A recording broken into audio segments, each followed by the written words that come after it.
سب سے پہلے میں اللہ سبحانہ و تعالیٰ کا شکر بجا لاتا ہوں، بے پایا درود و سلامتی ہو محمد مصطفیٰ صلی اللہ علیہ وسلم پر۔ آج کی اس نشست میں انشاءاللہ ہم دو دعاؤں کے بارے میں سمجھنے اور اس کی اہمیت جاننے کی ہم کوشش کریں گے۔ جب کوئی افواہیں آتی ہیں کہ فلاں تباہ کر دے گا، فلاں تمہیں ختم کر دیں گے، تو جب ایسے قسم کے افواہیں سنتے ہیں تو مسلمان گھبراتے نہیں۔ نبی اکرم صلی اللہ علیہ وسلم اور صحابہ اکرام اس زمانے کے جو مسلمان گھبرا نہیں رہے، جبکہ وہ لوگ کیا کر رہے تھے؟ الذین قال لهم الناس ان الناس قد جمعوا لكم، اور جب لوگوں نے کہا کہ بے شک لوگ آ رہے، دشمن حملہ کرنے آ رہے، قد جمعوا لكم، جمع ہو رہے تمہارے خلاف، فخشوہم، ڈرو ڈرو ڈرو، ڈرایا جا رہا تھا۔ افواہ کا مقصد کیا تھا؟ خوف پیدا کرنا، کیونکہ آدمی ڈر سے آدھا مر جاتا ہے۔ اس قسم کا ڈر جس کے باہر حقیقت میں کوئی چیز ہوتی نہیں، لوگوں کے افواہوں کی وجہ سے کافی لوگ ڈر جاتے ہیں۔ فخشوہم، تو صحابہ اکرام کا رد عمل کیا تھا؟ کیا ڈر گئے وہ؟ فزادہم ایمانا، ایسے وقت پر ایمان بڑھ جاتا ہے۔ ایمان کوئی جامد چیز نہیں ہے، یہ ایمان بڑھتا ہے۔ اور جب اللہ کا ذکر نہیں ہوتا ہے، جب اللہ کے تعلیمات سے بندے دور ہو جاتے ہیں تو ایمان گھٹ جاتا ہے۔ فزادہم ایمانا، یہ بات انہیں خوف میں ابتلا کر کے پیچھے نہیں کرتی ہے بلکہ ایمان میں بڑھا دیتی ہے۔ اور انہوں نے کیا کہا جانتے؟ ایک دعا پڑھی انہوں نے، وقالوا حسبنا اللہ ونعم الوکیل، حسبنا اللہ، اللہ ہمارے لئے کافی، ونعم الوکیل، کیا ہی بہترین، میں تعریف کرتا ہوں اس اللہ کی کہ کیا بہترین وکیل ہے، کارساز ہے، کاموں کیا بنا دینے والا ہے۔ جب میں اس کے حوالے کر دیتا ہوں تو میرے پورے کاموں کو بنا کر دے دیتا ہے۔ وکیل مانے آپ اس کو ہینڈ اوور کر دیتے، حوالے کر دیتے۔ جب آپ اپنے معاملات اس کے حوالے کر دیتے ہیں تو آپ کے معاملات کو بالکل صحیح طریقے سے سدھار دیتا ہے۔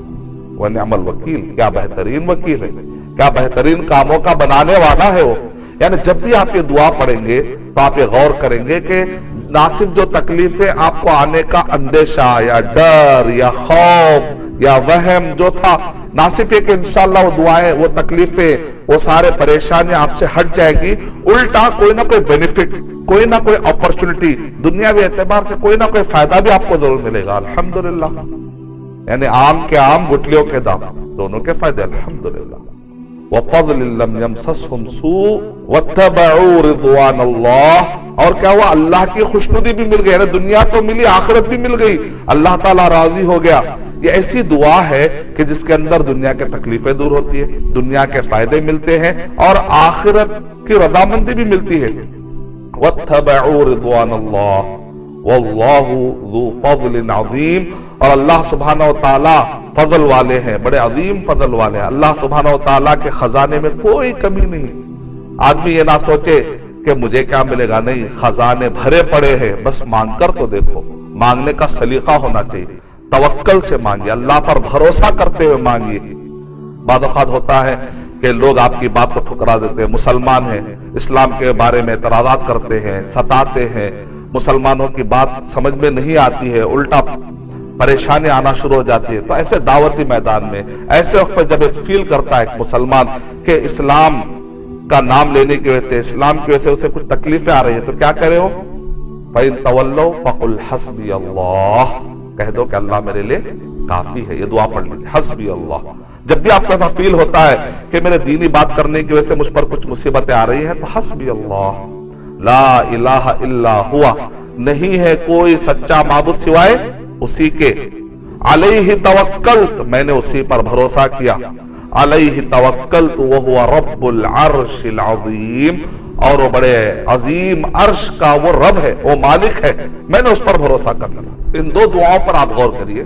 ایک آیت، ایک جگہ پر دعا میں بتایا گیا حسبنا اللہ ونعم الوکیل، دوسری دعا ہے حسبی اللہ لا الہ الا ہوا علیہ توکلت وہو رب العرش العظیم۔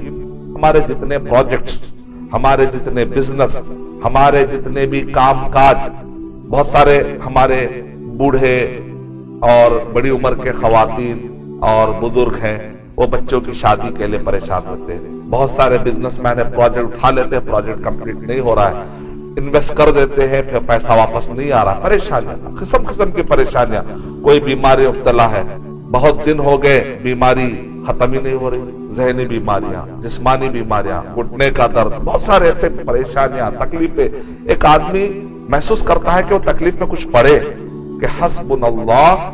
ابن عثیمین رحمۃ اللہ علیہ کہہ رہے ہیں اس کا مطلب یہ ہے کہ اللہ کافی ہے ہمارے لیے، فی مہماتنا، ہمارے سارے ذمہ داریاں ہیں، مصیبتیں ہیں، پرابلم ہے، یا آنے والے کام ہیں، ہر چیز میں اللہ تعالیٰ کافی ہے۔ وملماتنا، ملمہ کہتے ہیں کوئی مصیبت نازل ہو جائے، سارے نازل ہونے والی مصیبتوں میں یا آنے والے کاموں میں، کام اگر ہے تو ہماری خواہش ہوتی ہے کہ کام اچھے طریقے سے ہو جائے، اگر مصیبتیں آتی ہے تو آپ کے ذہن میں آتا ہے کہ بھئی ختم ہو جائے، پرابلم جلد سے ختم ہو جائے، یعنی کہ جو پازیٹیو ہے اس کے اندر کوئی نیگیٹو نہ ہے، اور جو نیگیٹو آ رہا ہے اس سے آپ بچ جائے۔ تو اگر آپ کو پڑھنا ہے حسبنا اللہ و نعم الوکیل۔ ابن عباس رضی اللہ تعالی عنہ نے تاریخ بیان کی، اس دعا کی کہ جب ابراہیم علیہ السلام کو آگ میں پھینکا جا رہا تھا، اس وقت پر ابراہیم علیہ السلام نے کیا کہا؟ حسبنا اللہ و نعم الوکیل، یہی دعا پڑھی۔ اور آپ جانتے ہیں آگ کیا ہوگی؟ گلے گلزار ہوگی، وہ آگ جو جلا کر ختم کر دینے والی ہے وہ گلے گلزار بن گئی۔ قلنا یا نار کونی بردا وسلاما علی ابراہیم، یعنی نہ صرف ٹھنڈی ہو گئی، ٹھنڈی سے بھی نقصان ہو سکتا ہے نا، تو اللہ تعالیٰ نے کہا سلامتی والی بھی ہو جا، اتنی ٹھنڈی نہ ہو جائے کہ ابراہیم علیہ السلام کو تکلیف ہو جائے۔ دیکھا آپ نے کیسے معجزے ظاہر ہو گئے۔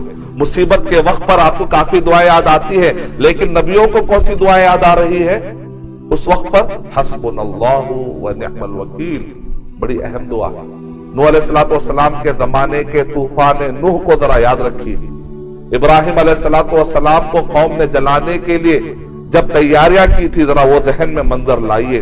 موسیٰ علیہ السلام کے پیچھے جب فرعون پڑ چکا تھا، سمندر میں راستے بنے تھے، وہ بھی ذہن میں رکھیے۔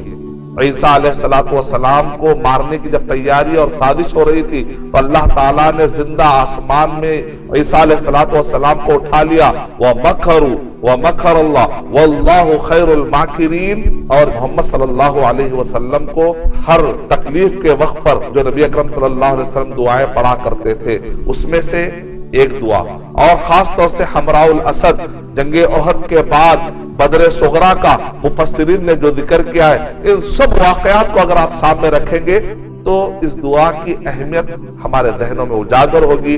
جب بھی مصیبت آتی ہے، خبریں پڑھتے ہیں نیوز چینل سے یا کہیں سے بھی، اچانک آپ کو فیل ہوتا ہے کہ آپ انسیکیورٹی فیل کرتے ہیں، آپ کو ایسا فیل ہوتا ہے کہ کوئی آپ کو ستا رہا ہے، کوئی پریشان کر رہا ہے، ایسے وقت آپ کو کیا کہنا ہے؟ حسبنا اللہ و نعم الوکیل۔ جب بھی آپ پر کوئی ظلم کر دیتا ہے تو آپ کے ذہن میں آتا ہے میں معاف بھی نہیں کر سکتا فی الوقت، کیونکہ ظلم اتنا بڑھتے جا رہا ہے کہ آپ معاف بھی نہیں کر پاتے، صبر بھی نہیں کر پاتے، پرٹیکولر کوئی بددعا کا لفظ بھی نہیں کہنا چاہتے۔ آپ کہیں یہ معاملہ اللہ کے حوالے، اللہ بہتر ہے کہ اللہ جو سمجھے سامنے والے کو اللہ سبحانہ و تعالیٰ سبق سکھا کر اس کے ظلم سے مجھے نجات دے دے تو بس ہے، باقی کا اللہ جو بہتر سمجھتا ہے وہ کر دے۔ تو اس میں ایک سیف سائڈ کیا ہے کہ ہو سکتا ہے کہ بعض اوقات بددعا دینے میں یا بدلہ لینے میں حد سے گزر جانے کا ڈر ہوتا ہے، اس سے آپ بچ جاتے ہیں۔ دیکھا آپ نے کتنا ادب ہے، یعنی ستانے والے کے ساتھ بھی ادب سکھایا جا رہا ہے۔ ستانے والا ہے یہ نہیں کہا جا رہا اس نے چونکہ ستایا ہے اب آپ کے دل میں جو چاہے بدلہ لے لو، نہیں نہیں، یہاں پر بھی اسلام ادب سکھا رہا ہے، انبیاء ادب سکھا رہے ہیں۔ نبی اکرم صلی اللہ علیہ وسلم، ابراہیم علیہ السلام، موسیٰ علیہ السلام، عیسیٰ علیہ السلام، نوح علیہ السلام ہمیں ادب سکھا رہے ہیں۔ بہتر ہے کہ معاملہ اللہ کے حوالے کر دو، اللہ تعالیٰ بہترین کارساز ہے۔ آپ کو کیسے بچانا ہے، سامنے والے کو کتنا سبق سکھانے والا، سب سے بہتر انصاف کرنے والا کون ہے؟ اللہ۔ نوح علیہ السلام کو اس بھور سے، اس طوفان سے بچا کر اس کشتی کو نکالنے والا کون ہے؟ اللہ۔ موسیٰ علیہ السلام کو فرعون کے چنگل سے بچا کر سمندر میں راستے بنانے والا کون ہے؟ اللہ۔ نبی اکرم صلی اللہ علیہ وسلم کو ہجرت کے موقع پر بچا کر نکالنے والا کون ہے؟ اللہ۔ تو اس کا مطلب یہ نکلا کہ جب بھی آپ اس پوزیشن میں آ جاتے ہیں کہ جہاں پر آپ کو سمجھ میں آتا ہے کہ کیا کرے، تو ایسے وقت پر آپ حسبنا اللہ پڑھیں۔ اگر آپ کو سمجھ میں آتا ہے توکل اللہ، آگے بڑھیے، بسم اللہ کہہ کر آگے بڑھیں. بسم اللہ توکلت علی اللہ لا حول ولا قوت الا باللہ. جہاں کہیں پر بھی آپ کو سمجھ میں آتا کہ میں آگے نہیں بڑھ پا رہا ہوں, پریشان ہوں, حسبنا اللہ و نعم الوکیل, اور حسبنا اللہ و نعم الوکیل, اور حسبی اللہ لا الہ الا هو علیہ توکلت وہو رب العرش العظیم. میں اللہ تعالیٰ سے دعا کرتا ہوں کہ اللہ سبحانہ و تعالیٰ مجھے اور آپ سب کو دعاؤں کے اندر اللہ سے جو محبت بتائی گئی ہے, دعاؤں کے اندر اللہ پر توکل کی جو دعوت دی گئی ہے, دعاؤں کے اندر جو ہمارے لئے سبق اور فائدے ہیں, اس سے کما حق ہو بھرپور طریقے سے ہمیں استفادہ کرنے اور فائدہ اٹھانے کا اللہ توفیق عطا فرمائے. آمین. اگر آپ چاہتے ہیں کہ آپ کو اسلام سرچ کے نیو ویڈیوز کے بارے میں اطلاع ملے تو آپ اسلام سرچ کے چینل کو سبسکرائب کریں, موبائل یوزرز سبسکرائب کریں اور بیل بٹن دبائیں.